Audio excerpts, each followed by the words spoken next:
Hi, this is Viveka from the Nourish Caveman and the Healing Foods Method.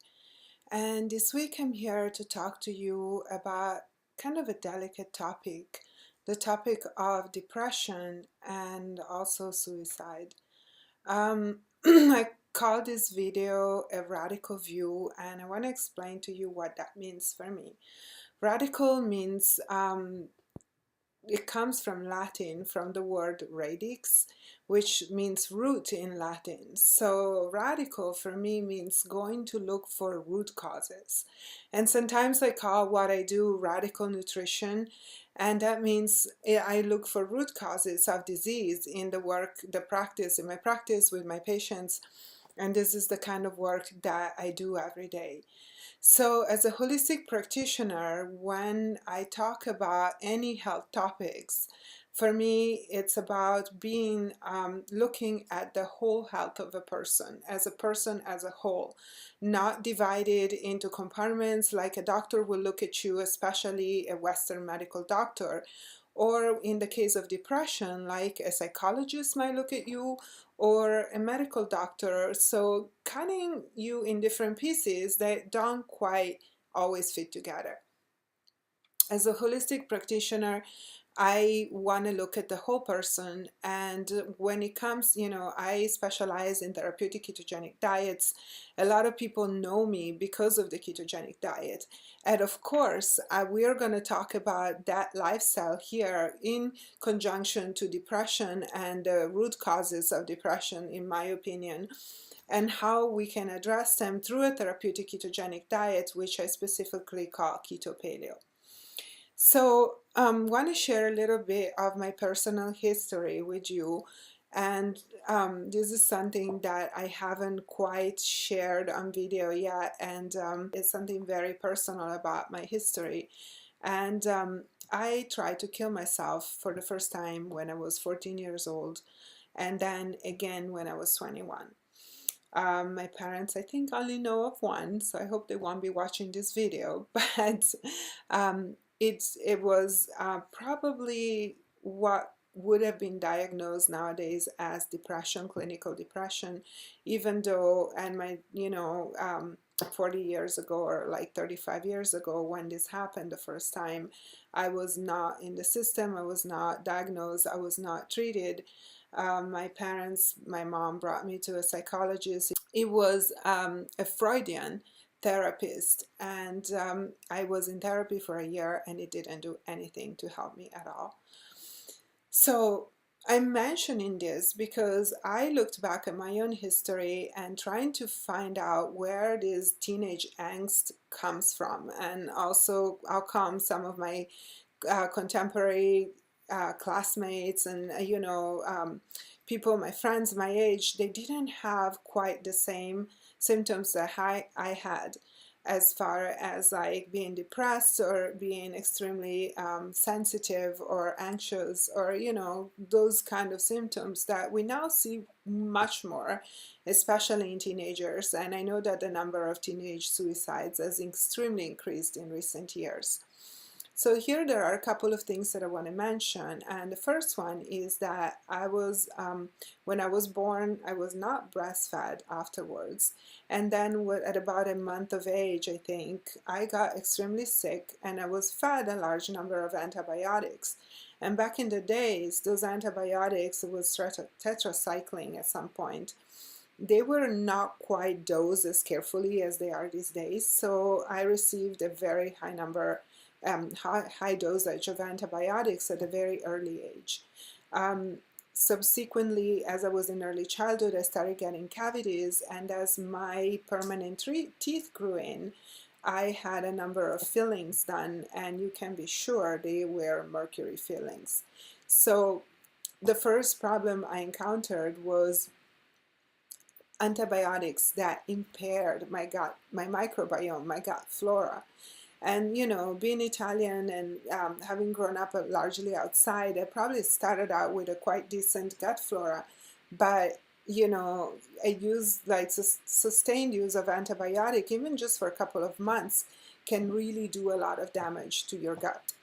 And in the latest years of research, we have found more and more that the connection to our gut is directly to our brain, and our microbiome is responsible for a lot of our proper functioning of our brain. So the integrity of our gut flora and our gut bacteria, it has a lot to do with our mental stability. Believe it or not, there is, a lot of this modern research is now proving this scientifically, and all the new gut tests that are coming out, like companies like Biome that has extensively microbiome testing, is proving that the different kinds of microbiome and flora will influence the ability of your brain to function and also your brain chemicals, especially serotonin. Um, so this is one element to consider. The other element is heavy metal toxicity due to the metals in my mouth that were slowly leaching into my body. And we know that heavy metals not only are related to candida, especially mercury, which is found in fillings, is related to candida overgrowth in the gut, which is already compounding again an already imbalanced situation, but is also, they can leach into your brain past the blood-brain barrier and get stored in the fatty tissues of your brain, causing in long-term damage to your brain and cognitive abilities. So that alone could have been one of the the major real causes of me as a teenager having a really hard time coping with reality. And of course, we're all different. We all have different levels of sensitivity. I am a very sensitive person, and that comes on top of everything else. So we have a delicate situation that is multifaceted. And it's, on one side is physiological and biological, and on the other side is energetic, emotional. And for me, this is what makes the human being as a whole person. Like, we can never really separate those two sides. And that's largely the way that I work in my practice with my patients, especially with women. And women are much more in tune and connected with their emotions, but they're also ruled by their emotions just as much as we are ruled by hormones. So anyways, there are a number of other physiological reasons that can be influencing depression or causing depression, and I would like to mention them here because I find that a lot of them are actually easily solvable, or at least being easily helped by a ketogenic diet and a nutrient-dense Paleolithic ketogenic diet, or keto paleo like I do in my practice. So one of them is blood sugar, and especially blood sugar imbalances and insulin resistance. As we know, insulin is what pushes sugar into the tissues. We, as sugar burners, before keto adaptation and when not in ketosis, need to use glucose as the main source of energy for the brain. So when we're insulin resistant, the brain has a hard time getting the steady supply of nutrients that it needs, the glucose that it needs, because there's the glucose in the blood is going up and down, and the glucose in the brain will go up and down, so making it very unstable and making our thought processes as well very unstable. And not, this is when we have high and low sugar, that's when we experience anxiety, panic attacks. And then when the sugar is too low constantly, we could experience what is called apathy or lethargy, or many of the facets of depression. So what a keto paleo diet can do for you is stabilize your blood sugars, and then also provide the second fuel, the best preferred fuel of your brain, which is BHB, beta-hydroxybutyrate, and that is a ketone body, and it can feed your brain just as much as glucose. Our brain, after keto adaptation, can use up to 75% BHB as fuel. So another one we talked about the gut is gut and vitamin absorption. We need, absolutely need an integrity in the gut in order to absorb the vitamins and minerals. Lack of vitamin B is also being connected with lack of energy and lack of motivation and depression. And it's really important for our gut to be able to absorb that vitamin B, because if it's in the food but is not absorbable, then it will go right through you. And also the other thing is that it has to come from food, from whole foods, because a lot of times supplementing with the wrong thing, meaning with chemical isolates, could help in the short term, but it will not help in the long term, as it will deplete the body of other essential nutrients or enzymes or components that we need in order to absorb that artificial vitamin, the isolated vitamin.